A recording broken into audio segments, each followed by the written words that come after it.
네, 안녕하십니까. 오늘 SSK 이슈 배틀 토론 주제는 탄소 중립과 에너지 안보입니다. 이슈 배틀이어가지고, 어떤 이렇게 토론 배틀이 있을 수 있을 거라고 생각을 하실 수 있지만, 어느 정도 이 주제와 관련해가지고 모셔온 두 분께서 비슷한 이야기 또는 뭐 또 새로운 이야기를 해줄 수 있는 부분이 있어가지고, 그런 점을 참고해서, 토론을 들어주시면 좋겠습니다. 오늘 모셔오신 두 분은 이 분야와 관련해가지고 굉장히 신진학자를 넘어서가지고 이제 중견학자로서 굉장히 많은 연구 활동을 하고 계시는 두 분입니다. 우선 국민대학교에서 최봉석 교수님이 오셨고 한양대학교에 이제 김진수 교수님께서 같이 이제 이 주제와 관련해가지고 발표를 해주시고 관련된 토론을 진행하도록 하겠습니다. 그러면은 국민대학교 최봉석 교수님부터 발표를 해주시도록 하겠습니다. 네, 안녕하세요. 국민대학교 최봉석이라고 합니다. 오늘 제가 발표할 주제는 한국 탄소 중립과 이행 수단이라는 주제에 대해서 발표를 하겠습니다. 목차는 다음과 같습니다. 일단 첫 번째 질문은 탄소 중립은 무엇인가요? 즉, 넷 제로라는 걸 아마 들어봤을 겁니다. 즉, 온실가스 순 배출량이 0이 되는 그 시점을 이야기하는 건데, 우리 살다 보면 당연히 살림이 있기 때문에 흡수하는 양도 있지만 우리가 산업 공정이라든지 이 산업 경제를 돌아가면서 당연히 자연스럽게 배출량도 발생할 수밖에 없습니다. 이 온실가스라는 거는 CO2, 그러면 메탄, 아스나질소 등 6개의 이 기체를 우리가 온실가스라 이야기하는데 이 배출량과 흡수량이 같아져서 배출량이 0이 되는 순배출량이 0이 되는 그 상황을 우리가 넷 제로 탄소 중립을 달성했다고 이야기합니다. 그러면 이 탄소 중립을 달성하는 것이 왜 중요할까요? 바로 지구 온난화 문제 때문에 그런데요. 기후변화에 관한 정보간 협의체 IPCC 6차 보고서를 보고 있으면 1.5라는 숫자가 되게 상징적으로 나옵니다. 이 숫자가 의미하는 바는 뭐냐면 산업화 기간, 즉 1850년부터 1900년간의 평균 지구 온도와 앞으로의 2021년부터 2040년간의 지구 온도의 기온이 산업화 기간 온도보다 1.5도 이상 넘어가면 안 된다. 그것을 막아보자는 이야기입니다. 그래서 그러면 1.5도가 넘어가면 어떤 상황이 발생하냐? 즉 이상기후 문제가 발생하는데 극한 고온, 고수온 현상, 그 다음에 그러니까 극한 해수면 현상 등 여러 가지 이제 이상기후 문제가 발생합니다. 이 문제를 해결하기 위해서 국제사회는 이미 30년 이상 전부터 이제 그러니까 1992년에 UNFCCC라는 유엔 기후 변화 협약을 선진국 중심으로 국제 협약을 맺고 그 다음에 당사국 총회, 우리가 캅이라 부르는데 캅을 지금까지 총 28회 개최하면서 국제적인 논의를 진행해 왔습니다. 우리가 캅이라는 게 28개 그 회의가 있었는데 중요한 회의만 본다 그러면 일단 첫 번째 많이 들어보신 97년에 있었던 교토 의정서가 있습니다. 이 캅3라 이야기하는데 이 캅3에서는 선진국들이 당사국으로 모여져서 온실가스 감축 의무를 어떻게 달성할 것인가를 구체화한 논의입니다. 이때 그 방식은 이제 탑다운 방식, 즉 하향식 방식인데, 즉 전체 지구적으로 달성 목표를 정한 다음에 위에서 각 국가들한테 달성 의무를 이제 전달하는 그런 하향식 방식이었습니다. 그러니까 각 국가들의 사정과 상관없이 하향수 내려오니까 이 목표가 잘 지켜질 리가 없죠. 결국은 이 성과가 기대만큼 잘 되지가 않아서 2011년에 캅21이라는 파리 협약, 우리가 지금 많이 우리가 예언하는 신기후 체제로 이제 바뀌게 됩니다.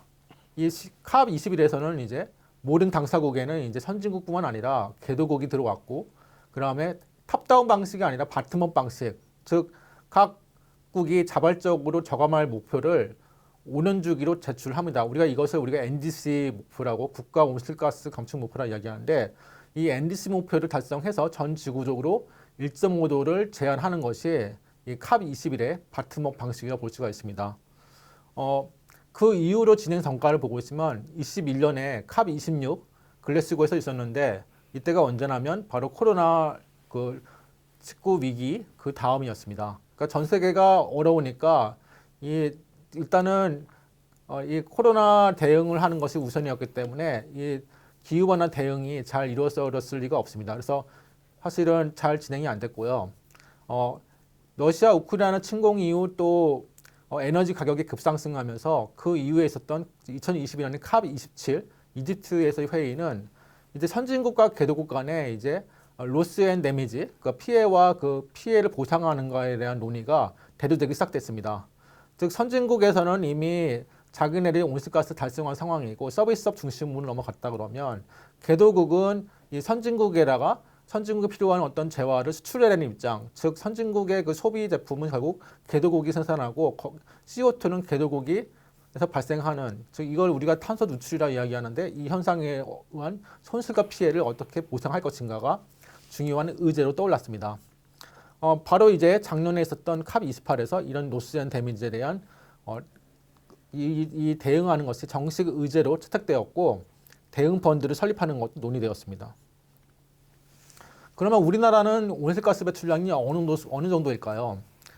이 그래프를 보고 있으면 전 세계 온실가스 배출 순위에서 중국, 미국, EU 순, 한국은 2020년 기준 6억 톤을 배출하면서 한국은 한 9위의 순위에 차지하고 있습니다. 근데 우리가 9위라는 거는 만약 충분히 무역 거래를 어느 정도 하는 국가를 우리가 순위를 100순위로 잡는다 그러면 9위는 상당히 높은 순위이죠. 근데 우리가 또 함께 봐야 되는 거는 그 경제 규모를 같이 봐야 됩니다. 보다시피 그 오른쪽에 그래프를 보고 있으면 중국과 미국, 인도 등 러시아까지 이 4개 국가가 배출하는 그 비중이 엄청납니다. 사실 한국은 주변에 그 8위랑 10위의 국가들과 유사한 수준을 우리가 알 수가 있습니다. 한국의 온실가스 배출 구조를 보고 있으면 일단은 왼쪽 아래 이것은 2020년 기준 우리나라의 온실가스 배출 구조를 보여주고 있는데 86.8% 차지하는 게 바로 에너지 소비입니다. 이 에너지 소비를 또 분해해 보면 에너지 산업이라는 전환 부분이 36.1%, 제조업 및 건설업이 27.7%, 수송이 14.7%. 또 제조업을 나눠서 우측을 보면 우리가 수출로 먹고 사는 국가인데 바로 금속, 철강, 그 다음에 석유화학 부분이 상당 부분의 그 배출량을 차지하고 있다는 것을 알 수 있습니다. 여기서 제조업 중심의 수출주도 국가인 이 우리나라 입장에서는 이 온실가스를 배출하는 것을 감축하냐, 그러니까 배출량을 감축하는가, 아니면 산업 경제를 일으키는가에 중간에 어떤 이런 두 마리 토끼를 어떻게 잡아야 하는가가 중요한 의제라고 볼 수가 있습니다. 한국의 NDC 목표는 우리가 이제 선진국 반열에 들어가면서 캅26에서는 NDC 목표를 상향 도출했습니다. 그래서 2030년이 이제 우리가 목표 연도인데 기준 연도를 2018년도로 봤을 때 기존의 감축 목표는 26.3%를 감축하는 거였는데 이 새로 개정된 목표에서는 40% 감축하는 걸로 엄청나게 상당히 그 감축률을 늘린 거죠. 따라서 여기서 보면 우리가 이 감축량을 과연 달성 가능한 것인가에 대한 어떤 논의가 또 상당히 이루어졌습니다. 그러면 한국의 NDC 목표가 적절한가를 보면 일단 한국은 아까 보셨다시피 경제 규모에 비례해서 CO2는 배출하고 있습니다. 그러니까 문제는 이제 달성 기간인데 선진국이라고 얘기하는, 그러니까 환경 선진국이라 불리는 EU, 독일, 뭐 영국 등 이런 국가들은 기준 연도가 90년도입니다. 그러니까 즉 정책을 이행한 지 오래됐어요. 30년 이상 지났고요. 한국은 2018년 기준이니까 12년밖에 안 됐습니다. 11년 안에 아까 말한 40%를 감축할 수 있는가, 상당히 쉽지 않은 도전적인 과제라고 볼 수 있습니다. 캅28이 한국에 이제 시사하는 바가 있는데 일단은 탈석탄, 탈화석 연료 추세가 계속 된다는 겁니다. 즉 탈화석 연료에 대한 추세가 계속 된다는 이야기는 기존의 어떤 뭐 석탄 발전이라든지 화석 연료 기반된 산업들이 수명이 이제 얼마 안 남았다는 겁니다. 결국은 무탄소 에너지를 기반한 산업으로 전환돼야 되는데 지금까지 이 선진국 중심으로 그러니까 탄소 중립 달성하다 보니까 순수하게 우리가 재생에너지를 부르는 태양광 풍력으로 달성하여 보다 보니까 태양 풍력만으로도 상당히 많은 문제점이 있거든요. 즉 태양광 풍력의 공급 가능성이라든지 아니면 공급망이 필요하다든지 또 송전망이 필요하다든지 이런 등등 관리로 비용이 순수하게 그 발전 원가 외로 추가적인 비용이 들어가니까 이 문제를 해소하기 위해서 이 무탄소의 어떤 이 에너지의 그 범위를 늘렸습니다. 그래서 거기에는 원자력이 들어가고 수소가 들어가고 또 화석연료를 좀 잠깐 쓰고 싶으면 탄소를 포집해서 쓸 수 있는 CCUS라는 그런 기술들이 다 포함됐습니다. 이 무탄소 연합의 CFA가 국제적으로 확산된다는 것은 한국한테는 우리나라에게는 매우 중요하다고 볼 수 있습니다. 또 하나 중요한 것은 파리협정 2.1C 조항의 함인데, 즉 정부 예산 배분과 공적기금 투자처, 그러면 민간 재원의 투자 지침에 탄소 경제가 아니고 저탄소 경제로 가야 된다는 겁니다. 이 얘기는 우리나라 수출 기업이 탄소 경제 산업에 관련돼서 이제 수출을 할 때 외국계 금융이 필요할 때 거기에 규제가 따를 수 있다는 것을 우리가 알 수 있고요. 거기에는 미국과 EU의 추진의 입장이 당연히 선진국의 자국 경제의 어떤 이점을 고려해서 상당히 강하게 드라이브를 걸고 있습니다. 또 하나는 이제 손실 피해 기금 재원 논의 과정에서 선진국들이 한국, 중국 또 이 유전국인 사우디한테 공유 참여를 적극적으로 요구하고 있습니다. 그러면 탄소 중립 이행 현실에서 우리가 본다 그러면 제일 많은 부분을 차지하는 것이 전환 부분인데, 전환 부분을 좀 먼저 보겠습니다. 일단 발전원의 장단점을 봐야 되는데 전력계통 안정성, 그다음에 연료, 부품 소재 안정망, 그리고 차세대 기술 개발 소요 기한 등을 종합적으로 고려해야 됩니다. 먼저 환경성 본다면 태양광 풍력은 무탄소죠. 원자력도 CO2는 안 나옵니다. 하지만 석탄은 CO2가 많이 나오죠. LNG는 CO2가 나오는데 석탄의 절반밖에 안 나옵니다. 원자력과 태양광 풍력이 이 공급 가능성에서 완전 대치되기 때문에 그 중간에 첨두부하로 이 LNG는 원자력과 재생에너지 간격을 채울 수 있는 일종의 브릿지 역할을 합니다. 문제는 CO2가 여전히 배출되고, 그리고 제일 중요한 거는 그러니까 연료 가격의 그 연료 가격의 그 변동성, 그 LNG 확보 이슈가 제일 큰 이슈입니다. 태양광 풍력 무탄소긴 한데 공급 가능성 이슈가 있습니다. 설비 이용률을 본다 그러면 원자력과 석탄이 80%, 90%를 우리가 이용할 수 있다 그러면 설비 이용률은 태양광이 15%, 풍력이 22% 내외로 공급 가능성이 발생하고요. 그러면 공급을 못했을 때 그 전원을 대체 전원을 백업할 수 있는 전원, 에너지 저장 장치가 필요하고, 또 이 비용 문제를 봤을 때 우리가 흔히 얘기하는 발전 단가를 보는데 LCOE라는 균중화 발전 비용을 우리가 측정합니다.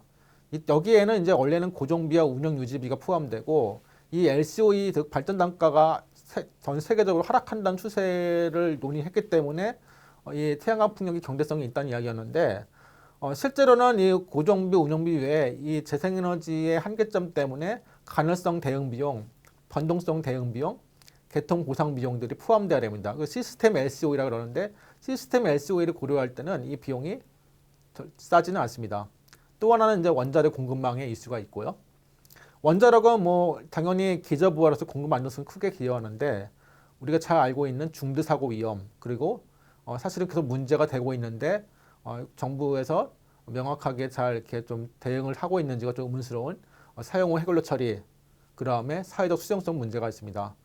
이 전통적인 이 에너지를 대체하기 위해서 기술적 대안으로 수소, LNG를 쓰는데 수소를 혼소한다든지, 아니면 석탄을 좀 더 쓰는데 암모니아를 혼소한다든지, 예를 들어 암모니아 혼소를 20% 혼소할 때 연간 1기가와트당 100만 톤의 CO2가 저감된다고 합니다. 이 CO2 저감률을 전문가한테 들어보니까 여의도 면적의 산림 면적에서 흡수할 수 있는 그 저감량이라고 이야기합니다.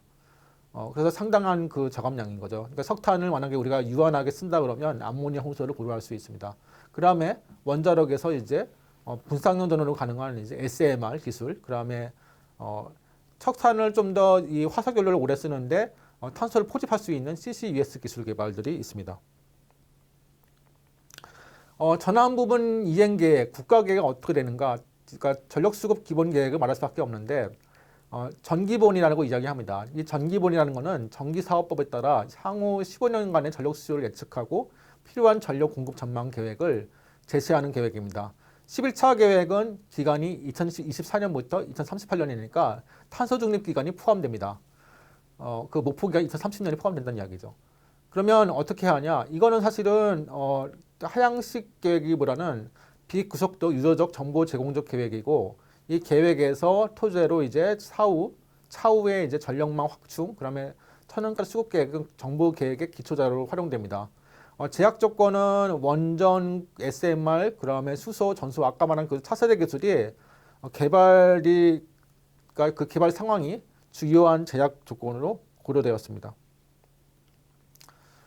그래서 그 목표는 환경성, 공급 안정성, 그러면 경제성들을 봤고요. 특히 핵심만 본다 그러면 이 테이블에 이거는 이제 그 계획 그 결과인데, 계획안에 따르면 2030년과 2038년 기준을 보면 이거는 발전량 기준입니다. 그래서 테라와트아워인데 그 비중을 본다 그러면 2038년 기준의 신재생 에너지의 32.9%가 이제 거의 원전이 지금 35.86%니까 거의 원전과 신재생 그 비중이 거의 설비 비중, 그러니까 발전량 비중을 본다면 거의 같은 수준이 된다고 볼 수가 있습니다.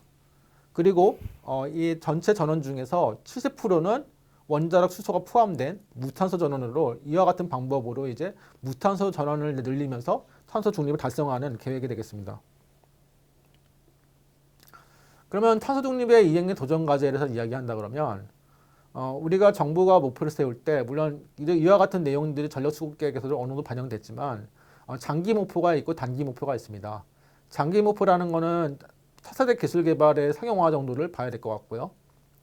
단기 목표라는 거는 당장 국민들이 불편하면 안 되겠죠. 그래서 전력 수급 개통 안전, 또 산업 경쟁력이 중요합니다. 또 전기 요금이 너무 급격하게 변동하면 안 될 것 같습니다.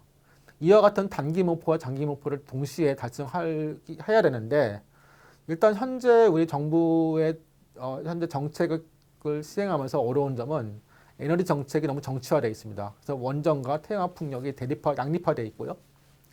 이 두 가지 전원의 장점을 본다 그러면 원전은 개통 안정에 기여하고 연료비가 낮고 그다음에 중대 사고 위험, 사용 해결로 관리가 필요합니다. 반면에 태양광 풍력은 공급 가능성, 전기 저장 장치의 경제성, 그다음에 부품 소재 공급망 등의 이슈가 있습니다. 지금 그래프를 보고 있으면 왼쪽 그래프는 캘리포니아의 오리곡선 덕커브라는 게 이야기하는데, 지금 아래로 들어간 것이 이제 오후 시간대입니다. 이 들어가게 된 이유는 태양광이 늘어나면서 이제 중앙에서 공급받지 않는 전원들이 늘어나면서 중앙에서 공급돼야 될 전원들이 그 전기 공급량이 감소합니다. 그리고 오후 시간대가 지나가면 태양광이 공급량이 감소하면서 중앙에서 공급해야 되는 양이 갑작스럽게 늘어나는 그런 형태의 그림을 보여주는 것이 덕커브가 되겠습니다. 이 덕커브가 의미하는 바는 즉 공급 가능성이 대처하기가 태양광이 늘어났을 때 매우 어렵다는 거죠. 또 한편에 오른쪽에 보고 있으면 우리나라의 사용 해결로에 지금 포화 상태가 얼마나 심각한가를 우리가 알 수 있습니다. 결국 여기서 이야기하는 것은 원자력 안전 규제가 중요하고요. 사용 해결로 관리가 중요하고 에너지 저장 기술, 또 탄소 중립 에너지, 이 부품 소재 기술, 관리망, 공급망 관리, 또 제일 중요한 거는 전력망이죠. 확충이 있는데 만약에 정부가 지금까지 탄소 중립을 이행하면서 이와 같은 어떤 제일 중요한 그런 정책을 제대로 이행하지 않았다 그러면 그 성과가 없다면 결국은 탄소 중립 이행이 아니라 정책 이행 리스크로 될 수밖에 없다는 겁니다. 브릿지 수단으로 LNG가 있습니다. LNG는 아까 설명한 것처럼 이제 브릿지 러너의 역할이 있는데 우리가 알다시피 세계 각국이 탄소 중립 목표를 선언하면서 화석 에너지 프로젝트가 지연되고 자초된 반면에 탄소 중립 기술이 대체하지 못하면서 에너지 가격이 급상승했습니다. 이 현상은 러시아가 우크라이나를 이제 침공하면서 EU의 LNG 수입량이 늘어나면서 동북아와 유럽 간에 이제 LNG 전쟁이 발생하면서 도입 전쟁이 발생하면서 가격은 급격하게 늘어났습니다. 그래서 에너지 인플레이션이 발생했습니다. 유가, 유연탄, LNG, 화석 연료가 급격하게 상승했고요. 뿐만 아니라 탄소 중립을 이행하면서 리튬, 니켈, 코발트, 망간, 구리 등 원자재 가격도 폭등했습니다. 네, 그러니까 이런 부분을 보고 있으면 탄소 중립을 이행하면서 화석 연료를 브릿지 수단을 적당하게 이용하지 않는다, 만약 자초된다 그러면 중간에 이행 리스크가 크게 발생할 수 있다는 것도 중요한 하나의 시사점이 될 수 있습니다. 수소, 탄소 중립 이행 수단 매우 중요합니다. 수소는 에너지 저장 장치로 그 역할을 하는데 보통 색깔로 구분합니다. 그레이, 블루, 그린 수소가 있고 우리 일반적으로 재생에너지를 전기를 수전해하여 수소를 저장하는 이 그린 수소가 제일 가장 합당한 그런 에너지로 이제 지금 각광받고 있습니다. 2050년 한국의 최종 에너지 소비 중에 이 수소가 차지하는 비중은 33%, 발전량은 23.8%를 목표로 하고 있는데 문제는 한국이 수입 수소를 전체를 수입에 의존하기 때문에 결국은 경제성이 중요합니다. 그린 수소 가격이 하락하더라도 또 하나의 이슈는 운반 기술과 그 비용 문제인데 결국 그러니까 최근에 전문가 논의하는 거는 이 수소 단가가 하락하는 것도 중요하지만 이 운반 기술이 또 중요한 이슈로 떠올랐습니다. 운송 기술은 다음과 같이 크게 세 가지가 있는데 투브 트레일러, 고압 수소라 그러는데 현재 기체 수소를 고압으로 압축한 다음에 트레일러로 운송하는 방식인데 아무래도 이 트레일러 방식이니까 이 저장 공간이 한계가 있습니다. 우리나라의 목표에 필요한 양을 다 채우기에는 무리가 있습니다. 그 다음에는 액화 수소가 있습니다. 수소를 낮은 온도로 냉각시키면 액체로 변하는데 그러면 부피가 줄어듭니다. 근데 문제는 여기서는 또 하나의 문제는 이제 중간중간에 운반 과정에서 기체가 날아가는 자연 증발 현상이 발생합니다. 그나마 경제적으로 제일 현실성이 있다고 보는 것이 암모니아로 저장하는 건데 수소를 암모니아로 변환시킨 다음에 암모니아 형태로 옮긴 다음에 다시 암모니아를 수소로 바꾸는 전환 과정입니다. 그리고 이 전환 과정에는 문제는 이제 에너지가 들어가는데 그 에너지 때 재생에너지 쓴다면 그걸 그린 암모니아라 이야기합니다. 문제는 이런 생각이 드는 거죠. 그러니까 수소를 움직이려면 암모니아로 전환하는 게 제일 좋은데 그 전환 과정에 또 에너지가 사용됩니다. 그 에너지가 어떤 유형의 에너지를 사용하느냐에 따라서 또 온실가스가 발생하고 환경 오염이 발생합니다. 즉, 이 에너지 전환 과정에서 결국은 탄소 중립을 이행하려면 우리가 이 차세대 기술을 제일 안전한 방향으로 또 지속 가능한 방향으로 발전시키는 게 매우 중요하다는 겁니다.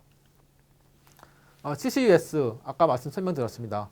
많은 국내 기업들이 적극적으로 투자하고 있는데 문제는 이 R&D 투자를 한 만큼 경제성이 달성되는데 좀 어려움이 있습니다.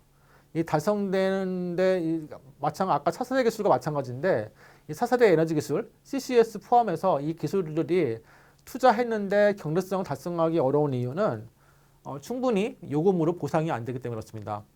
그 이유는 우리나라가 탄소 요금이 높지 않기 때문에 그런데 만약에 탄소 요금이 즉 다시 이야기하면 기존의 화석 연료를 재생에너지나 클린 에너지 바꾸면서 대체 연료가 가격이 오르잖아요. 그만큼의 그 격차를 비용으로 반영한다 그러면 그만큼 탄소 비용, 그다음에 에너지 요금이 반영된다 그러면 R&D 펀딩이 발생합니다.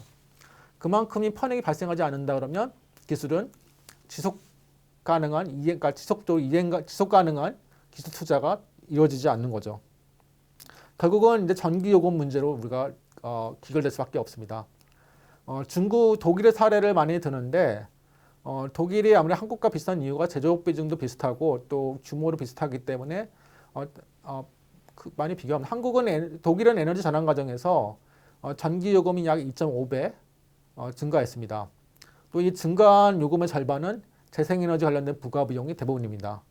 문제는 이제 한국의 요금인데 우리나라의 요금을 보면 독일 요금의 그러니까 독일과 EU 요금에 비해서 2022년 기준 평균 요금 비교한다 그러면 3분의 1, 그러니까 유럽의 그 전기 요금이 3배가 높죠.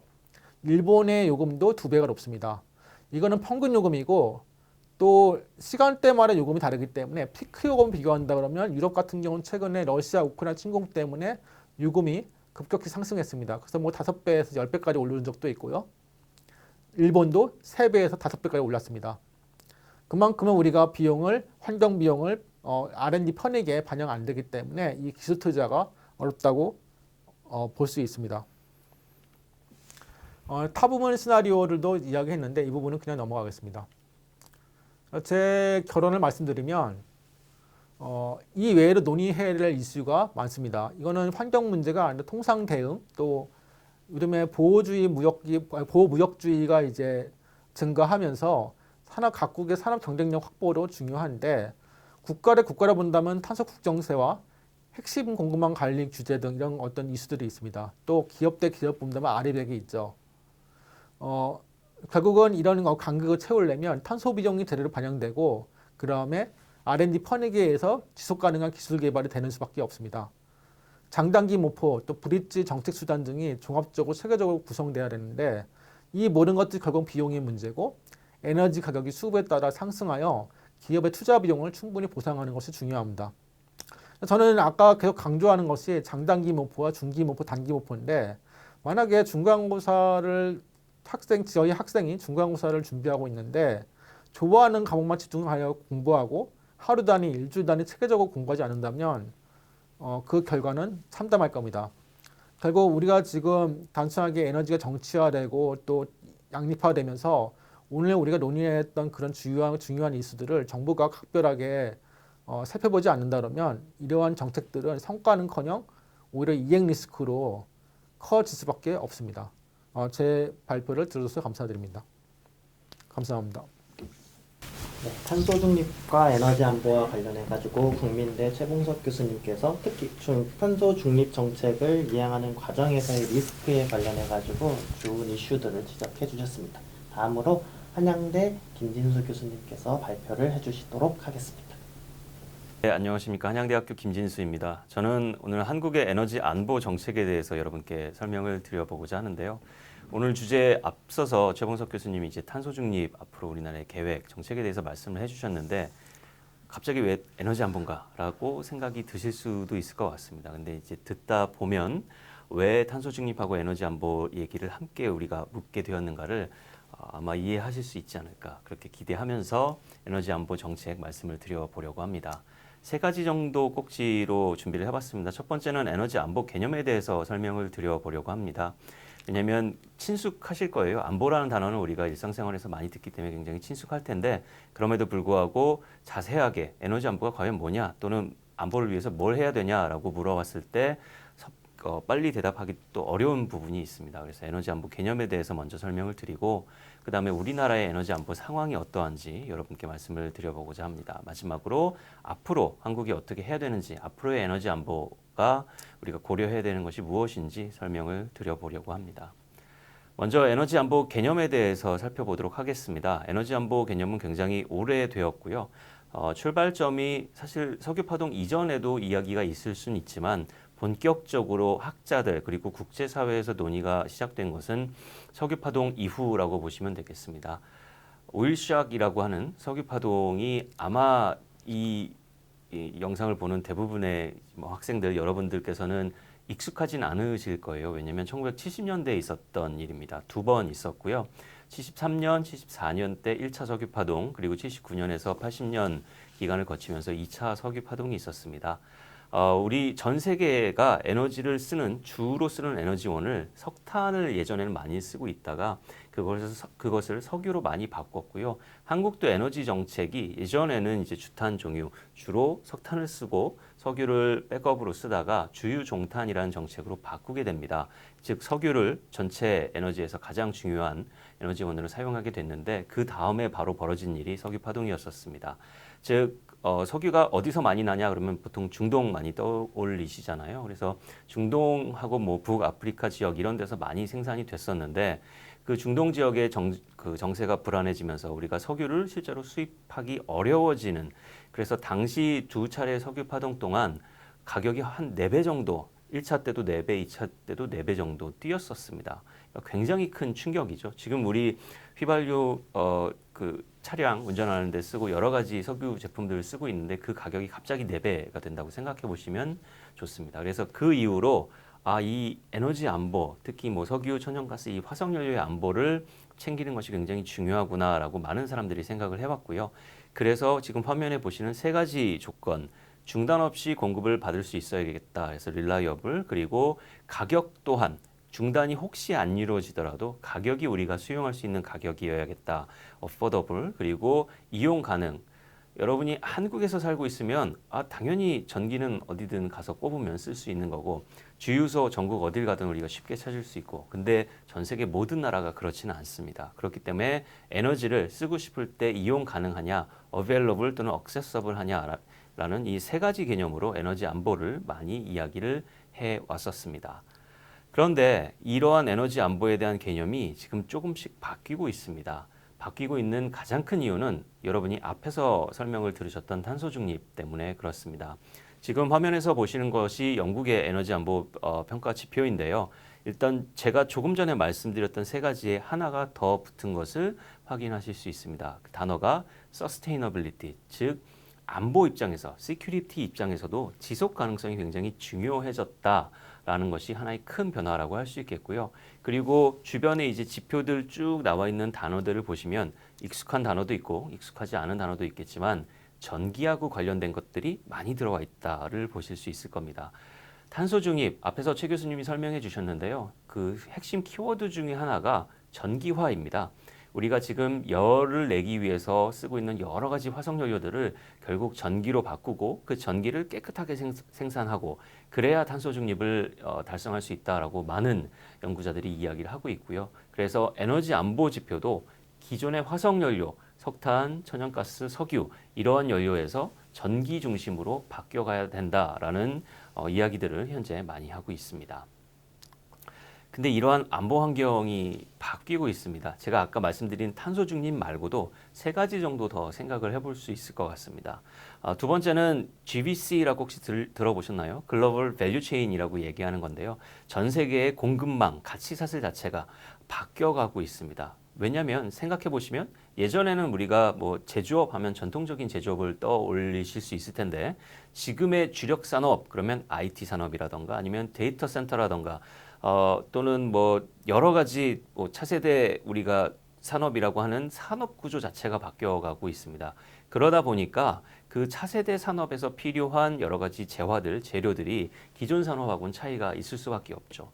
그래서 여러 가지 어떤 공급망이 바뀌어가고 있고요. 그리고 우리가 전 세계 공장 역할을 했던 신흥국, 대표적으로 중국이 있겠죠. 이러한 신흥국의 위상이 바뀌어감에 따라서 전 세계 분업 구조 자체가 달라지고 있습니다. 세 번째는 통상 질서 변화입니다. 이것도 많이 뭐 신문 기사에서도 보시고 여러 경로를 통해 들으셨을 텐데요. 일단 탄소 공급망 심산업 관련해서 무역 장벽들이 생겨나고 있습니다. 아까 최 교수님 설명한 여러 내용 내에서도 나왔는데 우리가 CBAM이라고 이야기하는 탄소 국경 조정 제도라는 것도 유럽에서 지금 도입하려고 하고 있고요. 그렇게 되면 탄소를 많이 배출하는 나라에서 만든 상품에 대해서는 유럽의 탄소 배출 기준하고 그 나라의 탄소 배출 기준 차이만큼 더 관세는 아니지만 관세 성격의 부과를 하겠다라는 겁니다. 그런 식의 통상 질서가 바뀌어가고 있고 또 하나 중요한 것 중에 하나가 미중 갈등과 그리고 지금 러시아 우크라이나 전쟁이 장기화되고 있어서 러시아와 또 주변 이 러시아의 우호적인 국가들 그리고 서방의 우호적인 국가들 이렇게 대립이 점차 격화되고 있습니다. 그것에 따라서 또 통상 질서가 바뀌어가고 있고요. 안보 얘기를 할 때 가장 중요한 단어가 사실 다변화입니다. diversification, diversification이라고 얘기하는 게 안보, security 입장에서는 굉장히 중요한데요. 아마 들어보셨을 거예요. 투자, 뭐 주식 투자나 이런 거 할 때 바구니, 계란을 한 바구니에 담지 말아라라는 이야기를 많이 들어보셨을 텐데 그게 일종의 다변화의 한 다각화 다변화의 하나의 연결된 격언이라고 할 수 있겠고요. 근데 통상 질서가 이렇게 바뀌고 그리고 블록화 진행되고 서로 편가르기 진행되면 사실 다변화하기 어렵습니다. 한국 입장에서 에너지를 조금 다양한 루트로 공급받을 때 중요한 교역 상대가 사실은 러시아입니다. 그래서 러시아로부터 가스 받거나 러시아로부터 석탄을 받거나 하면 한국 입장에서는 굉장히 좋은데 이 지금 전 세계 통상 질서가 이렇게 바뀌어가는 상황에서는 우리가 이제 손쉽게 또는 국제사회에 러시아로부터 우린 이거 구입하겠다라고 이야기하기 어려워지는 것이죠. 또 하나는 투자 환경, 저는 악화라고 사실 변화입니다. 투자 환경의 변화인데 한국 입장에서는 악화입니다. 이게 이른바 ESG 경영 때문에 그런 건데요. 즉 한국이 에너지 안보 때문에 석유를 조금 더 개발해보고 싶다. 내지는 뭐 석탄은 탄소 우리 중립 차원에서 이제 그만 점차 퇴출해 나가야 되니까 석탄은 고민하지 않더라도 아까 최 교수님 이 수업에서 천연가스가 브릿지로서 굉장히 중요한 역할을 한다라는 이야기가 나왔죠. 그래서 천연가스 개발을 하려고 투자를 해보겠다. 그러면 돈을 빌릴 수 있는 기관이 이제 점차 없어지고 있습니다. 왜냐하면 천연가스조차도 화석연료니까 이산화탄소를 배출하는데 그런데 우리가 투자하는데 돈을 빌려줄 수 없다라고 하는 일종의 변화들이 있어서 한국 입장에서는 자원안보 강화를 위해서 조금 그러한 화석연료들도 당분간은 투자를 하고 싶은데 그러한 투자 여건이 좋지 않은 변화들이 있다라고 할 수 있겠습니다. 지금 보시는 화면은 섹터 커플링이라는 개념인데요. 에너지 또는 에너지 시스템 통합이라고 이야기를 합니다. 미래의 에너지 모습은 이런 제가 보여드린 이 화면과 같은 이러한 체계가 갖춰졌을 때 우리가 탄소 중립을 달성할 수 있다라고 이야기를 하고요. 즉 탄소 중립은 아까 최 교수님 강의하고 또 일맥상통하는 지점이라고 할 수 있을 텐데 하나의 에너지원으로 달성할 수 있는 게 아닙니다. 다양한 에너지원이 조화롭게 구성이 되고 그게 또 유연성, 플렉서빌리티가 제공이 됐을 때 우리가 진정한 탄소 중립이 가능한 에너지 시스템을 만들 수 있다라고 할 수 있겠고요. 즉 에너지 안보도 이렇게 우리가 달라지는 시스템을 바탕으로 에너지 안보 개념을 다시 정립하고 에너지 안보 정립을 강화를 위해서 무엇이 필요한지 따져 보아야 할 것입니다. 글로벌 밸류체인의 변화에 대해서 조금 더 자세히 제가 설명해 놓은 슬라이드인데요. 저희 오늘 시간 관계상 일단 이거는 슬라이드로 가름을 하고 이따가 토론할 때 기회가 있으면 조금 더 여러분께 설명을 드려보도록 하겠습니다. 진영화 같은 경우도 제가 이미 설명드리려고 준비를 했는데 최 교수님이 말씀을 해주셨어요. 지금 여러분이 보시는 이 그림이 LNG, 전 세계에서 천연가스 교역은 크게 두 가지로 이루어집니다. 하나는 파이프라인이고요. 즉 파이프라인, 배관망을 통해서 교역을 하는 것과 또 하나는 액화시켜서 교역을 하는 겁니다. 한국은 반도 국가이지만 사실 북한 때문에 에너지 측면에서는 저희가 섬이라고 이야기를 해요. 그러니까 육지를 통해서 공급받을 수 있는 수단이 없어서 바다를 통해서만 공급받을 수 있고 근데 한국이 천연가스를 수입할 때 먼 곳에서 수입을 하게 되면 파이프라인으로 수입을 할 수가 없기 때문에 한국은 LNG로만 천연가스를 수입하고 있습니다. 그런 나라들이 몇 나라 있습니다. 근데 유럽은 지금 과거에는 대부분의 천연가스를 파이프라인으로 공급받아 왔거든요. 근데 러시아가 우크라이나를 침공하고 나서 러시아산 가스에 대해서 유럽도 이제 독립하려고 여러 가지 조치들을 취하고 있으니까 그 유럽 국가들이 전부 다 LNG 구매 시장으로 나오고 있는 겁니다. 그래서 이 보시는 그래프가 저 오른쪽에 임포트 수입하는 나라들 쭉 목록을 보실 수 있는데 원래 저기에 유럽 나라는 스페인 정도 있었습니다. 스페인은 전통적으로 스페인도 러시아에서 굉장히 멀고 파이프라인으로 하려면 머니까 LNG를 좀 수입해 왔었는데 지금은 스페인 말고도 여러분이 아더 유럽이라고 구분하는 지역들이나 아니면 프랑스 이런 또 영국 이런 나라들을 보실 수가 있습니다. 즉 한국, 중국, 일본이 열심히 LNG 잘 수입하고 있었는데 갑자기 유럽 나라들이 등장하기 시작한 거죠.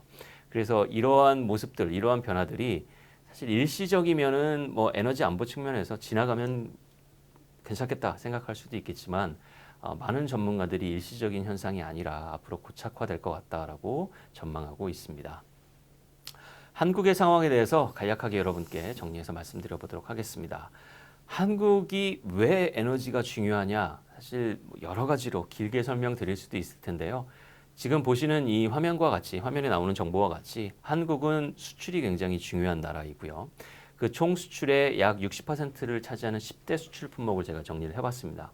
그 중에서 굵은 글씨로 표시된 것들이 전부 다 그러니까 주력 제조업, 우리 반도체 잘하지, 자동차 잘하지 이렇게 생각하실 텐데 에너지를 많이 쓰는 제조업들입니다.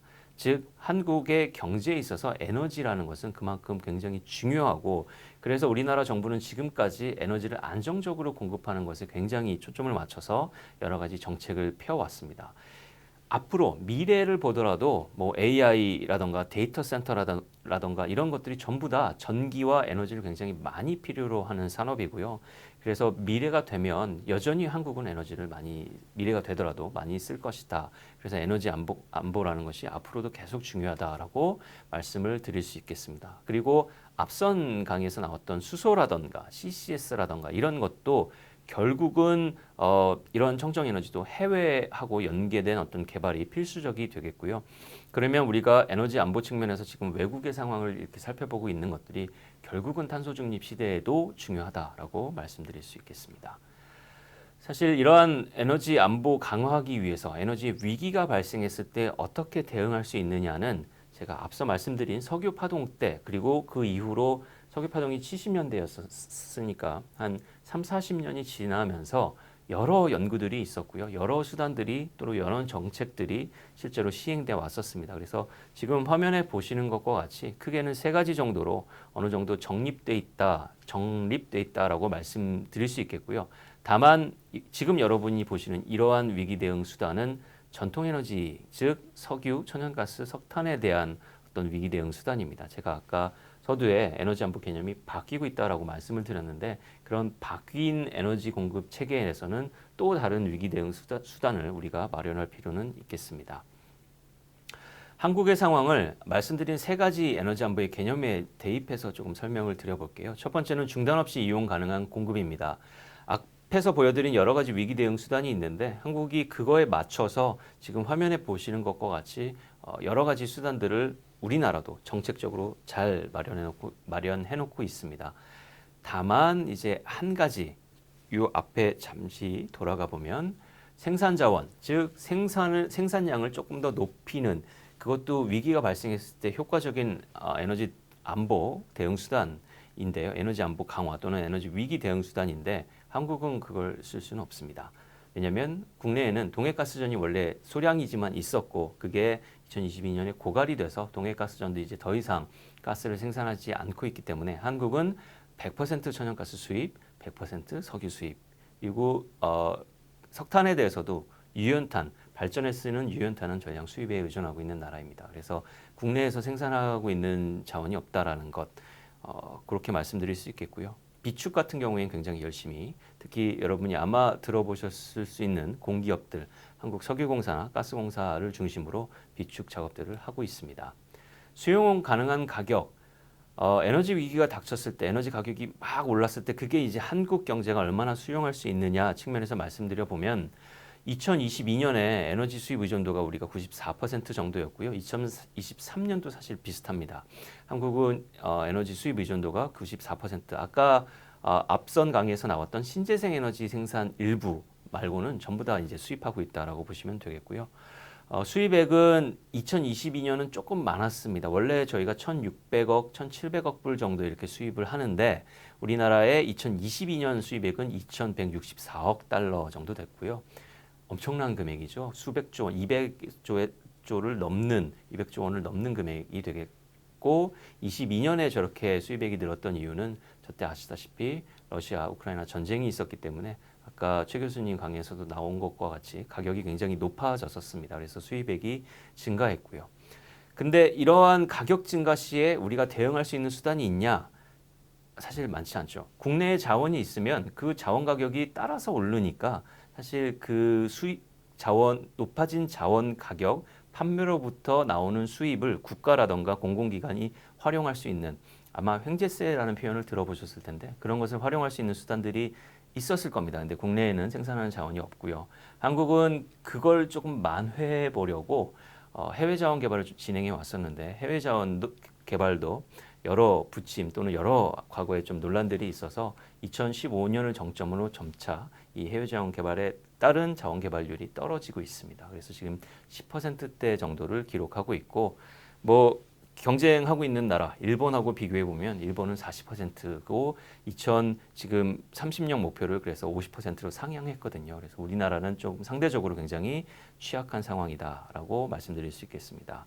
지속 가능성 측면에서 당연히 환경적 지속 가능성도 취약한 편이고요. 왜냐하면 화석연료 비중이 굉장히 많으니까요. 그리고 경제적 지속 가능성도 저는 따져봐야 된다라고 생각을 합니다. 즉 지속 가능하다라는 건 당연히 환경적 지속 가능성도 중요한데 지금 에너지를 공급하고 있는 이 구조가 경제적으로도 지속 가능하냐? 계속 이 회사들 우리나라 에너지를 공급하는 한국전력이라던가 가스공사라던가 민간 에너지 회사가 이 사업을 계속 유지할 수 있는 구조로 지금 진행하고 있냐 그러면 결코 그렇지 않다라고 말씀드릴 수 있겠습니다.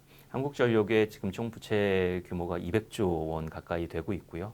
가스공사도 미수금 규모가 10조 원을 넘어서는 그런 지금 일종의 빚을 지고 있는 상황이죠. 이게 공기업이니까 그런 빚을 지면서도 회사가 계속 뭐 문을 닫지 않고 운영하고 있는 것인데 결코 경제적 지속 가능성 측면에서는 바람직하지 않다라고 할 수 있겠습니다.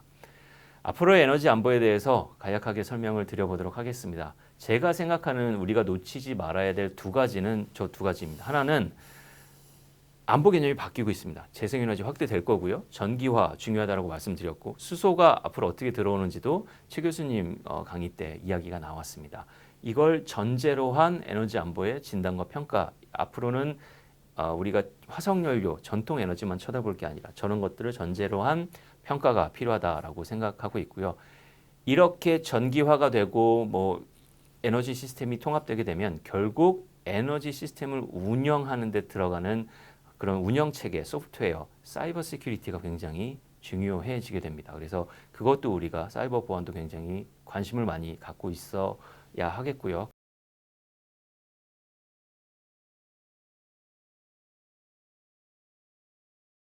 (70만) 톤의 수소를 공급할 건데 그중에 2,290만 톤을 해외에서 수입하는 것으로 계획하고 있습니다.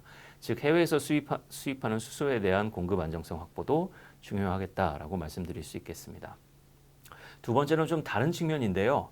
탄소 중립 그리고 에너지 전환 핵심 광물에 대한 어떤 공급망 점검이 필요합니다. 아니 에너지 얘기하는데 갑자기 웬 광물이라고 생각하실 수 있겠지만 탄소 중립 시대에는 결국 어떤 청정 에너지, 깨끗한 에너지 설비를 잘 구축하는 게 중요하고요. 그 청정 에너지 설비 안에 특정 광물 자원, 우리가 과거에 쓰지 않았던 광물 자원들이 많이 필요로 합니다. 근데 안타깝게도 그 광물 자원들이 특정 국에 편중되어 있거나 특정 나라에서만 많이 생산하고 있는 현실입니다. 그래서 그러한 핵심 광물에 대한 공급망 안정성 확보도 필요하다. 이 두 가지를 놓치지 말아야 된다라고 생각을 합니다. 그래서 에너지 안보를 위해서 필요한 과제들이 뭐가 있냐라고 하면 제가 이제 정리해 본 건 이 정도가 되겠고요. 이따가 이제 또 토론 시간에 조금 더 자세히 말씀드려 보도록 하겠습니다. 근데 항목들을 보시면 아까 최 교수님이 언급했던 것들이 다 들어와 있는 것을 보실 수 있습니다. 그래서 결국 탄소 중립, 안보 이 두 가지가 따로따로 가는 것이 아니라 물론 안보를 높이려면 제가 아까 다변화라고 말씀드렸잖아요. 그래서 재생에너지로만 원자력으로만 이렇게 하지 않고 다른 연료원, 다른 에너지원도 충분히 어느 정도 갖고 있는 게 좋기는 합니다. 그래서 약간 충돌하는 지점이 있긴 합니다만 이 두 가지가 경쟁해서 뭐 하나를 해야 된다가 아니라 함께 조화로운 어떤 목표를 가지고 가야 되는 탄소 중립과 에너지 안보다 이렇게 말씀드릴 수 있겠습니다. 요건 그래서 제가 생각하는 우리나라의 미래의 에너지 안보라고 생각하는 어떤 그려본 그림입니다. 그래서 이제 위에 보시면 연료원이라던가 우리가 1차 에너지 또는 1차 광물, 원료 광물이라고 말씀드릴 수 있겠고요.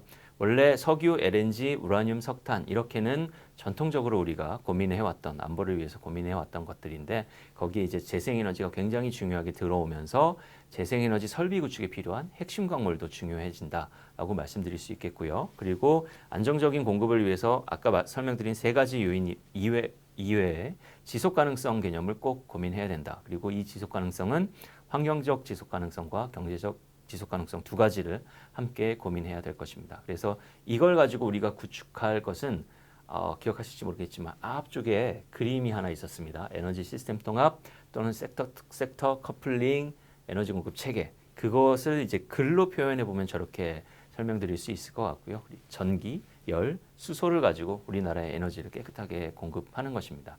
뭐 제품도 일부 남아 있을 수 있고요. 석유화학 원료 제품이라던가 거기다가 이제 에너지 저장 장치까지 들어와 있는 이런 체계로 앞으로 에너지 안보를 우리가 검토하고 안보 강화를 위한 여러 가지 정책을 수립해야 된다라고 생각하고 있습니다.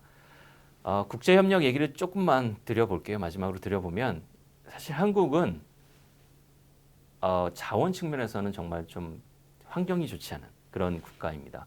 그래서 우리는 우리나라 혼자 무엇을 하려면 사실 어렵고요. 국제 협력이 그래서 에너지 안보 측면에서도 중요할 수밖에 없습니다. 그래서 에너지 위기 자체가 이제는 뭐 석유만 끊어진다 이게 아니라 여러 가지 위기들이 복합적으로 작용하는 이른바 터털 크라이시스라고 얘기하는 그런 위기가 발생할 가능성이 앞으로 높고요. 그래서 우리가 국제 협력, 국제 공조 체계라던가 비축 같은 경우도 지금은 석유 비축만 국제 공조를 하고 있는데 예를 들어 핵심 광물에 대한 비축 공조라던가 이런 것도 앞으로 필요할 것 같고요. 그리고 제가 국제 협력 아이템 4개 정도를 꼽아봤습니다. 해외 수소 아까 중요하다라고 말씀을 드렸고 CCS도 그러니까 탄소를 포집해서 저장하는 건데 한국 주변에만 찾아보면 그렇게 저장할 수 있는 곳이 많지는 않습니다. 그래서 그것도 국제 협력을 통해서 해외 저장소를 열심히 찾아보아야 되고 아까 말씀드린 광물 자원의 공급이라던가 아니면 그 에너지 전환 이행기의 천연가스 안보라던가 전력망 연계 이런 것도 국제 협력 차원에서 굉장히 중요하다라고 말씀드릴 수 있겠습니다. 네, 감사합니다. 네, 두 분의 발표를 잘 들었습니다. 최 교수님은 탄소 중립 정책과 관련해 가지고 좀 더 많은 얘기를 해주셨고, 김진수 교수님은 이제 에너지 안보와 관련해 가지고 이야기를 주셨습니다.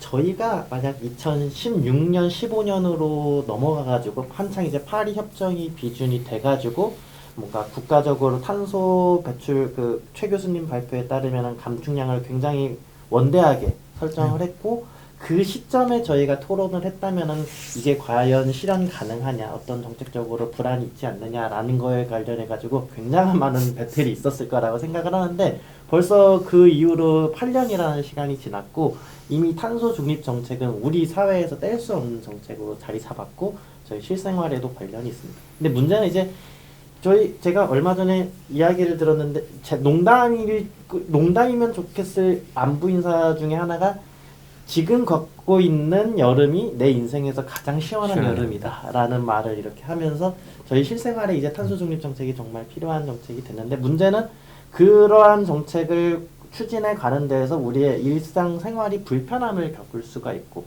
그렇기 때문에 아마 저는 그거와 연관해 가지고 얼마 전에 뭐 우리나라 근처에서 유전이 발견될 수 있다는 거에 국민들이 열광을 하지 않았나. 왜냐면은 그렇게 에너지를 확보할 수가 있으면은 그러한 탄소 중립 정책을 이행하는 과정 중에서 겪을 수 있는 불편함을 어느 정도 해소할 수 있는 부분이 있으니까.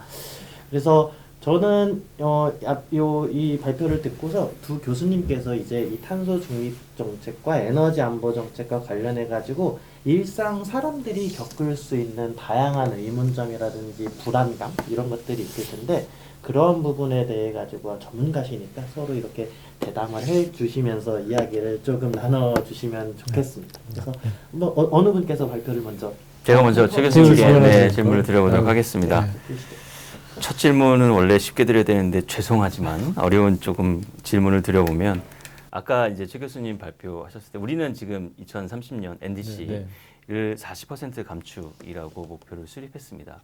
그리고 지금 2035년 또 NDC 작업도 하고 있고 당연히 이제 NDC라는 걸 수립할 때 우리가 합의한 게 더 진전된 목표이기 때문에 더 높은 목표를 설정하기 위해서 여러 논의들을 하고 있는 것으로 알고 있는데요. 아까 이제 한국은 12년 만에 이거를 달성해야 된다라고 말씀을 해주셨어요. 가능할까요? 정말 말씀하신 대로 이제 첫 질문부터 매우 어렵습니다. 네.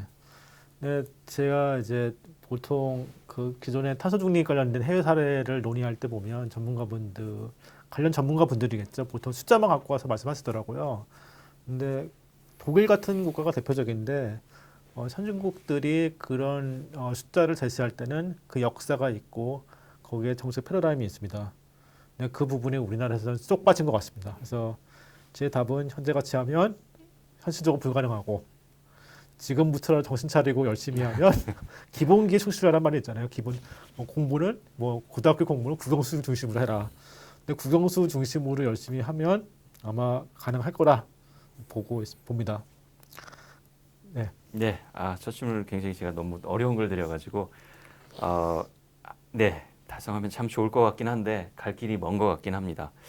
그 관련해서 아까 또 소개해 주셨을 때 COP28에서 28차 당사국 총회에서 한국이 이제 무탄소 연합 CF 카본 프리 얼라이언스라는 개념을 발표하고 또 국제적으로 이런 개념을 확산하기 위해서 주도를 하고 있다라고 말씀을 해주셨는데요. 뭐 설명을 이미 조금 해주셨지만 왜 한국이 이게 하고 있는 건지 사실 사람들이 많이 또 우리가 논쟁을 하고 있는 것 중에 하나가 원자력 계속 해야 되냐. 결국 이제 이 CF 얼라이언스 연합 안에서 원자력을 포함시키는 게 하나의 또 주된 개념 중 하나이기 때문에 한국이 원자력 해야 되는지 내용 질문 한번 드려보고 싶습니다. 저도 이게 원자력이라는 원자력 발전이라는 것을 제가 예전에 한번 깊이 고민도 해봤고 그러면 이 원자력이 얼마나 환경과의 거리가 먼 그 에너지인가를 잘 알고 있습니다. 이제 분명히 CO2가 배출되지 않는다는 의미지 뭐 중대 사고 위험이라든지 이 중대 사고 위험도 사실은 보면 인적 오류에 의한 인적 관리, 인적 안전 문화 확산 이런 부분이 중요한데 그런 부분이 사실은 제대로 완벽하게 통제할 수 없는 요소이기 때문에 또 어렵고 또 사용 후 해결 포함 문제 또 사회적 그러니까 원자력이 필요하다는 사람도 정의적 옆집 자기 옆에 이웃에 그 원자력 발전소 생긴다 그러면 글쎄요 좋아할까요? 네, 적어도 그 가족분들은 좋아하지 않을 거라 봅니다. 그러니까 사회적 수용성 문제 사실 해결해야 될 그 사안이 맞는데요. 한 가지 분명한 사실은 이제 연료비가 싸고 그 다음에 이 기저부하로서 원자력을 한번 키면 일주일 걸리고 끄면 일주일 걸리고 끄는데 일주일 걸립니다.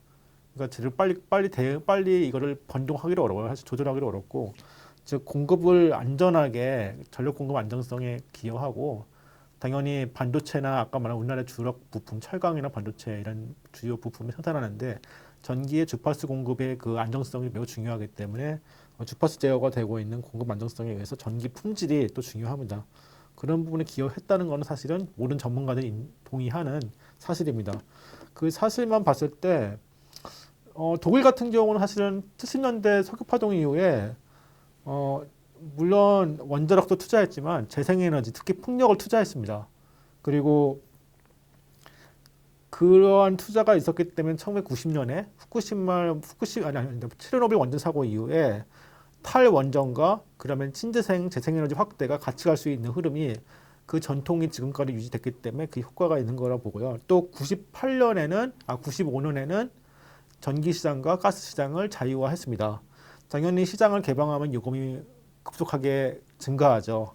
근데 그 고충을 안고 또 그 다음에 그 독과점 문제를 해결하고 또 불공정 경쟁을 또 규제하면서 지금의 독일이 되었습니다.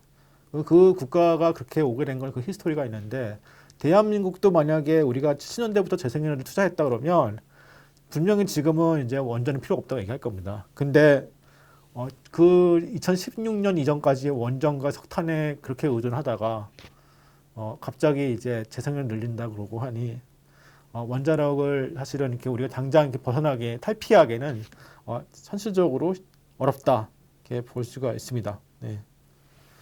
사실 이 부분에서는 아까 제가 발표했듯이 이 에너지가 너무 이렇게 그 교과목도 우리가 이렇게 선별하듯이 하고 싶은 과목만 공부하면 안 됩니다. 이렇게 정치화되고 양립화되면서 태양광 풍력이냐 아니면 원자력이냐 이슈가 발생하는데 그 사이에 우리가 풀어야 될 숙제들이 사실 안전관리라든지 사용 해결료 관리, 뭐 재생에너지는 또 그 공급망 관리나 간헐성 이슈 이런 부분을 대응해야 되는데 그런 부분을 우리가 얼마나 지속적으로 신경 썼는가가 더 큰 이슈라고 봅니다. 네. 네, 좀 대답하기 어려운 질문을 드렸는데 그래도 잘 설명해 주셔서 감사합니다. 아까 교수님도 말씀하셨지만 어떤 에너지원은 진보고 어떤 에너지원은 보수고 이게 사실 이제 전문가 입장에서는 잘 이해가 되지 않는 부분입니다. 그렇죠. 왜 에너지의 진보 보수가 어디 있나라는 생각이 좀 들긴 하는데요. 당연히 우리의 목표들, 우리가 설정하는 목표들 이걸 위해서 조금 조화로운 에너지원을 구성해야 되지 않을까 생각합니다. 탄소 중립도 당연히 중요한 목표이고요. 아까 이제 말씀해 주시던 중간에 비용 또는 요금 말씀을 해주셨어요. 그리고 소개해 주신 자료 중에 그린플레이션이라는 단어를 굉장히 인상적으로 봤는데요. 그러니까 깨끗한 에너지 좋고 청정 에너지 시스템으로 우리가 가야 되지만 독일하고의 요금 비교도 해주셨고 비용이 더 들 것 같아요. 근데 지금 우리나라 전기 요금 요 정도로 우리나라의 앞으로 탄소 중립 목표를 충분히 달성할 수 있을지에 대해서 말씀해 주시면 감사하겠습니다. 네.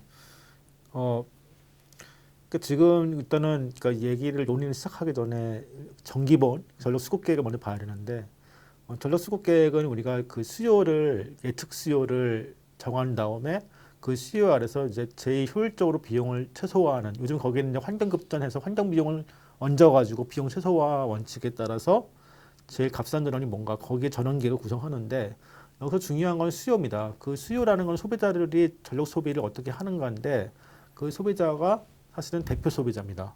그러니까 모든 사람들이 동일한 시간대에 똑같은 패턴으로 전기를 사용하고 있다는 거죠. 사실은 전기요금이 현실화된다 그러면 아마 여러분들도 여름 때 일단은 그 김진수 선생님 말씀하신 것처럼 우리나라는 이제 동해가스원에서도 아무것도 안 나는 에너지 빈곤국가 중에 빈곤국가가 됐습니다. 그런데 그럼에도 불구하고 값싼 전기요금을 유지한다는 거는 어디선가 누군가 그 비용을 대고 있다는 겁니다. 예를 들어서 이렇게 에너지 빈곤국가에서 아마 길거리 이렇게 아마 거리를 산책하다 보면 어느 가게에서는 여름에 에어컨을 틀면서 가게 문을 활짝 열어놓고 에어컨을 틀고 영업하는 가게를 봤을 겁니다. 분명히 전기를 자기의 어떤 패턴에 맞게 자기 본래의 어떤 자기의 그 뭐랄까 자기 본래 수요에 맞게 맞춰서 쓰고 있지 않는 소비자들도 분명히 있습니다. 전기요금을 현실화한다 그러면 소비자가 자기의 본래 수요에 맞게 더 효율적으로 사용하겠죠. 그만큼 전기를 덜 사용합니다. 탄소 중립을 달성하는 제일 바람직한 길은 에너지 소비를 안 하는 방법이 제일 좋은 방법입니다. 근데 우리가 이번에 파리올림픽처럼 파리올림픽 기간 동안 파리올림픽이 거의 기후올림픽을 해가지고 많은 선수들이 그러니까 불편함을 느꼈는데 매일매일 파리올림픽 같이 우리가 지낸다고 보십시오. 얼마나 힘들겠습니까? 정부가 해결해야 할 숙제가 한두 가지가 아닙니다. 또 하나는 이제 탄소 중립 기술에 투자하는 기업의 보상도 충분히 돼야 됩니다. 그 부분이 되려면 일단은 여기서 이제 또 어떤 분들이 이런 주장을 하시는 분들이 계십니다. 이제 전력이 공공지라서 국가가 국민한테 값싸게 공급하는 게 너무나 당연하다. 저는 전기를 국가가 국민들한테 공급하는 가는 것이 틀리라고 말할 수는 없습니다. 근데 일단은 전기는 공공재가 아니고요. 그거는 이제 경제 이론의 기본으로 이제 찾아보면 확인해 보시면 알 수 있고요. 그런 주장을 하기 위해서는 국가가 만약에 이 값싼 전기를 해야 한다면 그 비용은 결국은 언젠가 누군가의 세금이 될 텐데 그것이 다음 연도, 차기 연도에 세금으로 거쳐야 되는지 아니면 그 다음에 누군가 거쳐야 되는지 이와 같은 재정 계획을 명확히 제시를 해주셔야 책임이 있는 정책 재원가라고 볼 수가 있습니다. 그러면 전기요금 현실화로 탄소 중립 비용을 충당할 수 있는가? 선진국 사례를 보면 아까 제가 전 질문에서 이제 독일 사례에서 볼 수 있었지 전기요금 현실화는 이제 합리적인 탄소 중립 정책의 시작점일 뿐입니다. 그 비용이 충당 가능한 건 일단은 전기요금 현실화 한 다음에 또 봐야 되는 거죠. 또 더불어 이제 독일 사례처럼 소수 기업의 불공정 거래로 발생할 수 있습니다. 독과점 생길 수도 있고요. 그것도 그 다음에 독과점 규제로 해결해야 될 사안이다. 시간의 순서가 있다. 그렇게 제가 제 논의를 정리하겠습니다. 네, 감사합니다. 우리가 항상 전문가로서는 지금 현재 또는 앞으로 미래 세대의 비용, 현재 투자해야 될 것을 미뤄서 미래 세대한테 비용을 전가하면 안 된다라고 생각도 하고 말씀도 드리지만 막상 소비자 입장으로 전기요금 2배 올려야 된다 그러면 부담이 되는 것도 사실이고 참 제가 어려운. 질문을 드리면 정말 이번에 파리올림픽 그 선수들 같이 매일매일 산다고 하면 어떨 것 같습니까? 여기 질문들은. 그래서 참 어려운 것 같습니다. 네. 어려운 지점이지만 사실 계속 설명하고 우리가 왜 더 투자해야 되는지도 이야기하고 해서 좀 선순환 구조를 만드는 게 중요하지 않을까 싶긴 합니다. 저 하나만 질문 더 해도 네, 하나만 그러면 질문을 더 드려보도록 하겠습니다. 아까 마지막에 이제 중간고사 그 수험생이 이른바 벼락치기 하면 안 되고 또 편식 좋아하는 것만 공부하면 안 된다. 굉장히 와닿는 말씀이었는데요. 어려운 질문일 수 있는데 그럼 교수님이 지금 생각하시는 우리나라가 탄소 중립을 위해서 가장 중요한 게 뭐라고 생각하시는지. 약간 반농담으로 제가 옛날에 그렇게 시험 준비하다 망쳐본 적이 많아가지고 우리나라 정부도 그렇게 하면 안 될 텐데 그래서 때튼 하는 예시인데요. 그게 이제 제가 주장했던 그 핵심입니다. 이제 당연히 탄소 중립 이거 이행 수단별로 장단점이 있고 또 그 이행 수단번의 장점이 단점을 이제 압도하려면 그 다 주기가 있습니다. 뭐 10년 주기, 20년 주기, 30년 주기 그 차세대 기술로 대체되는 대로 시간이 필요하고요. 또 그만큼이 기업이 인내심을 갖고 R&D를 지속도 투자할 수 있는 그 기간에 그 인내심을 또 정부가 적당하게 R&D 퍼닉을 줘서 계속 지속적으로 인센티브를 공급해야 되고요. 그러니까 결국 수단별로 10년, 20년, 30년 주기를 본다면 수단별 상대적 우위가 달라지고요. 정부의 주요 이행 수단도 기간별로 달라집니다.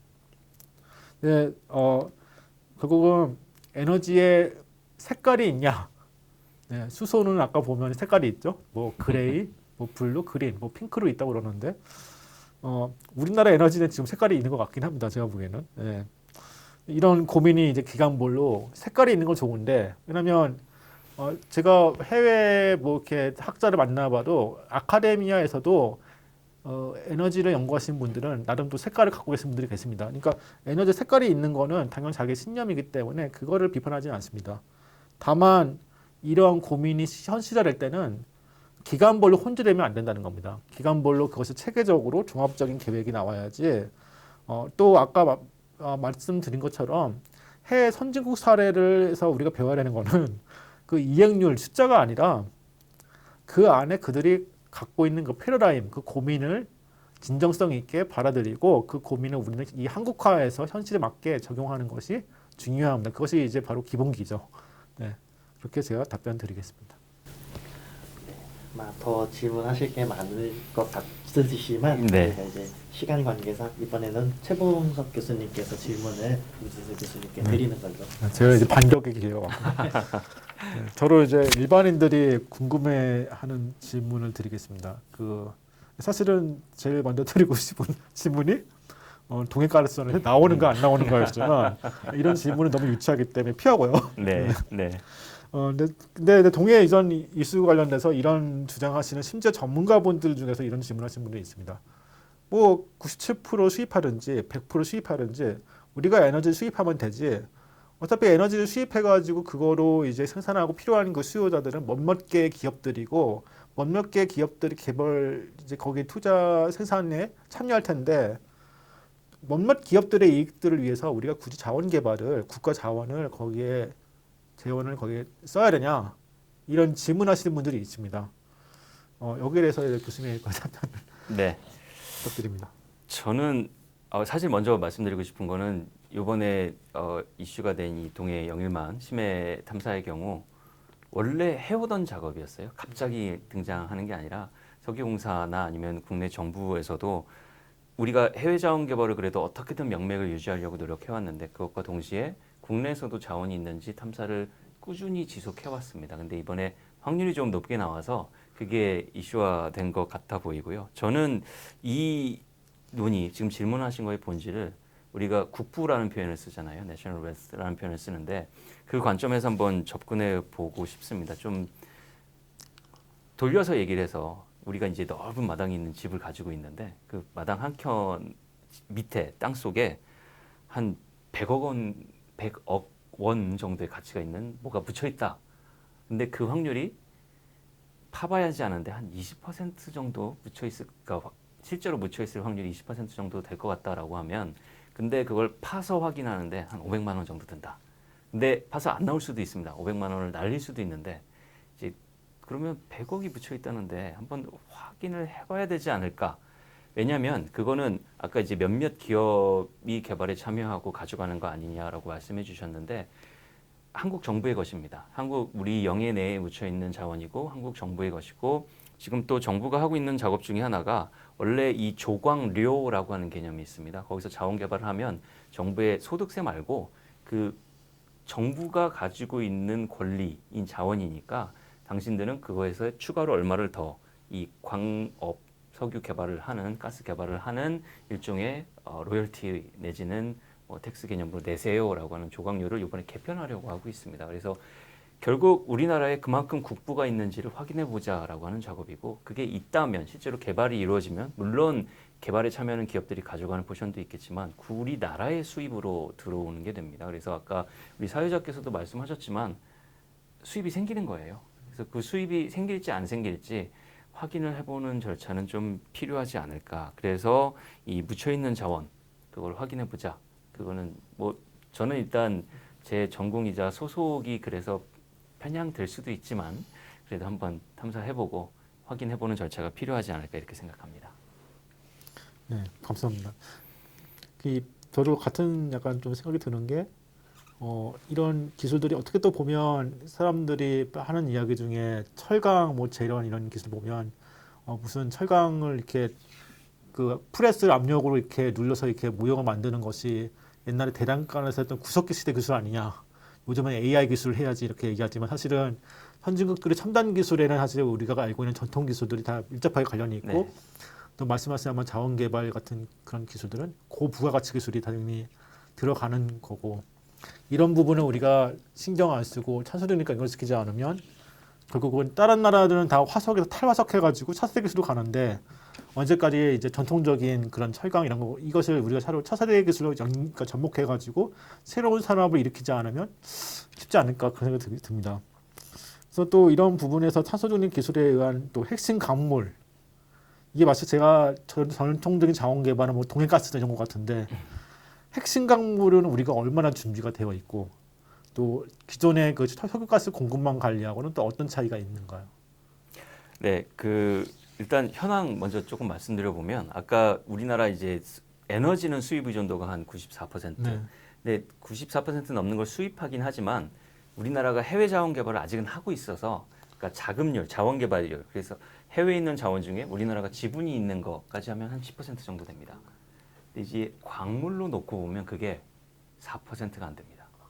그래서 어느 정도 준비가 되어 있냐, 특히 핵심 광물에 대해서 준비가 안 돼 있는 상황이죠. 그래서 정부도 그렇고 저희 전문가들도 뭐 교수님도 마찬가지지만 그 점을 인식하고 우리 핵심 광물에 대해서 이게 미래에 계속 필요하다고 하는데 그리고 또 중요한 점 중에 하나가 많은 대다수의 핵심 광물이 중국 의존도가 높습니다.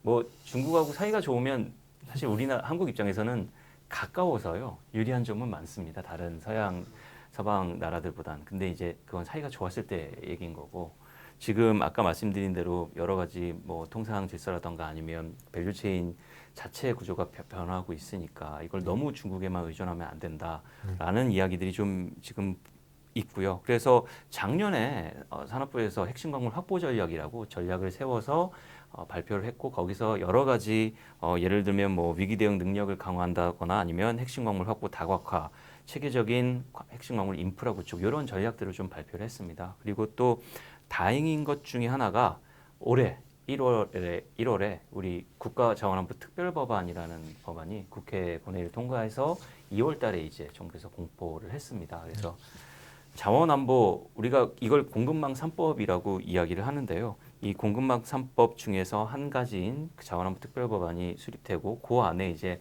광물들에 대해서 우리나라가 집중적으로 관리해야 될 33종의 광물 그 리스트 작업을 하고 앞으로 어떤 일들을 해나가야 되는지 좀 정리가 잘 되어 있어서 뭐 정리하면 미진합니다. 준비 안 돼 있는데 그래도 이제 시작은 했다라고 말씀드릴 수 있겠고요.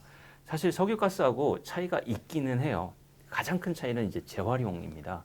육가스는 쓰면 재활용이 안 되는데 광물 자원은 이제 재활용이 그래도 가능하니까 그것 말고도 근본적인 차이가 아까 제가 설명드릴 때 이제 석유가스는 히스토리가 굉장히 오래되지 않았습니까? 그러니까 많이 쳐다보고 그리고 석유공사, 가스공사가 있어서 양 공기업이 뭐 위기 대응 준비도 계속 해오고 그리고 우리나라 이제 정부 조직도 보면 석유산업과가 있고 가스산업과가 있습니다. 요 정부 조직 내에서도 각각 에너지에 대해서는 관리를 해왔고 이제 광물에 대해서는 근데 그만큼 아까 말씀드렸듯이 우리가 그렇게 많이 어차피 광물을 쓰는 건 기업들이니까 기업에서 대비를 하면 되지라고 생각을 해온 점도 있었고요. 그래서 뭐 그런 짧은 준비 기간 또는 어떤 미비한 점 때문에 좀 차이가 있는 건데 우리가 필요한 핵심 자원이라는 것 특히 이제 에너지 안보 측면에서는 석유가스뿐만 아니라 핵심 광물도 굉장히 중요하다는 차원에서는 또 큰 차이가 없다라고도 말씀드릴 수 있을 것 같습니다. 아무 그 자원안보관리법 임진수 스님 매우 열심히 하신 성과로 제가 알고 있는데요. 아마 그 법안에 아마 그런 내용들이 아마 그 철학이 아마 녹아져 있을 거라 봅니다. 그 우리나라 에너지 안보 정책 중에서 가장 시급한 그 시안이 무엇이라고 생각합니까? 원래 그 이 자원안보 특별법안이 통과가 안 될 수도 있었습니다. 네, 왜냐하면 여야 합의되지 않는 부분도 있었고요. 그리고 이해관계자들끼리도 합의 안 되는 좀 부분이 있었어가지고 그래서 제가 이제 작년에 아까 최 교수님 잠깐 말씀해 주셨지만 어디 가서 이제 이런 발표나 토론회 가면 우리 법 만들어야 됩니다. 빨리 법 만들고 거버넌스 만들어야 됩니다를 열심히 말씀드리고 했었어요. 근데 다행히 아마 21대 국회 거의 마지막이었을 거예요. 마지막 본회의 때. 그러니까 22대 국회로 넘어가게 되면 아시다시피 그 통과되지 않은 법안들은 폐기가 되기 때문에 다시 준비해서 시작을 해야 되고 그러면 빨리 하더라도 1년 이상 걸리니까. 근데 다행히 통과가 돼서 그 우리가 법적 근거라던가 아니면 좀 거버넌스를 이렇게 가져갑시다라고 하는 것들은 그래도 모양을 그렸습니다. 근데 저는 그렇게 생각해요. 이런 법안의 통과가 또는 법안의 제정이 일종의 그림 그리기입니다. 앞으로 이렇게 하면 안보 잘 할 수 있을 것 같습니다라고 그림을 딱 그렸습니다. 문제는 이제 그림을 그렸으니까 해야죠. 해야 됩니다. 이거를 여기서 어떤 수단을 가지고 우리가 안보 강화하면 됩니다가 자세히 제시를 해놨는데 이거를 실제로 이행하는 게 굉장히 중요하고요. 이행에 있어서 이게 자꾸 아까 탄소 중립에도 돈 필요합니다. 근데 안보 강화를 위해서도 사실은 어느 정도의 투자가 필요합니다. 우리가 국방 얘기하잖아요. 군대 왜 있어야 되냐? 당연히 우리 자주 그리고 안보를 위해서 있어야지. 우리가 그 비용을 지불하고 있는 게 이제 내년 예산안 짜고 있는데 기사를 보니까 60조 돌파할 거라고 하더라고요. 한국의 국방 예산이. 그래서 당연히 국방 중요하니까 그 정도 쓰는 걸 다들 우리 국민들은 이해하고 그 금액을 지불하고 있는데 자원안보에 대해서도 우리가 정말 중요하다고 인식을 하면 뭐 10분의 1은 큰 욕심이고 한 1조도 사실 큰 욕심인 몇천억이라도 좀 투입해서 자원 안보를 위한 투자를 좀 비축도 해놓고 기술 개발도 해놓고 여러 가지 수단들이 있으니까 그거를 해나가는 작업이 이제는 정말 다음 시급한 과제이지 않을까 생각합니다. 네, 저는 답변이 끝났습니다. 네, 두 교수님의 발표를 잘 듣고 토론도 잘 들었습니다. 사실 탄소 중립과 에너지 안보가 하나의 개별적인 국가적인 목표가 되고 목적이 될 수 있지만 뭐 국가 정책에 관심이 있는 일개 시민의 입장에서 봤을 때 궁극적으로 이 두 가지 탄소 중립과 에너지 안보가 어떠한 제약 조건으로 작동해 가지고 결국에 우리의 삶의 후생의 질을 높이는 방향으로 이제 작용을 해야 될 것이고 그와 관련해 가지고 김진수 교수님께서 에너지 안보에 시민들의 많은 관심과 호응이 필요하다는 게 공감이 되는 게 이런 제약 조건을 만족하기 위해서 시민들도 결국에는 뭐 이 영상을 보시는 분들뿐만 아니라 좀 변화가 있어서 에너지 소비 차원에서도 뭔가 변화가 있으면 자연스럽게 선순환으로 공급 다시 산업 부분에서도 그런 개혁이 있을 거고 그렇게 그런 것들이 선순환이 구축이 되려고 하면 아무래도 시간은 오래 걸리고 뭐런 제도 같은 것도 많이 필요하겠지만 결국엔 그런 이력이 쌓여가지고 어떤 친환경적으로 발전할 수 있는 사회 구조가 만들어져야 되지 않을까라는 생각을 하게 되는 발표와 토론이었습니다. 그래서 만약에 오늘 내용과 관련해 가지고 더 궁금하신 것들이 있으면은 지금 국민대 최봉석 교수님, 한양대 김진수 교수님 잘 기억하셔가지고 앞으로 검색 엔진 같은 거에서 이제 검색을 하시면은 앞으로 지금보다도 더 많은 일들을 하시고 더 많은 학술 연구, 정책 연구를 하시는 분들일 것이기 때문에 이렇게 스스로 좀 공부해 보시면서 계속 이 이슈를 따라가시는 것도 좋을 것 같습니다. 그래서 오늘 이 배틀은 이렇게 마무리하도록 하겠습니다. 좋은 발표해 주셔서 감사합니다. 네, 감사합니다.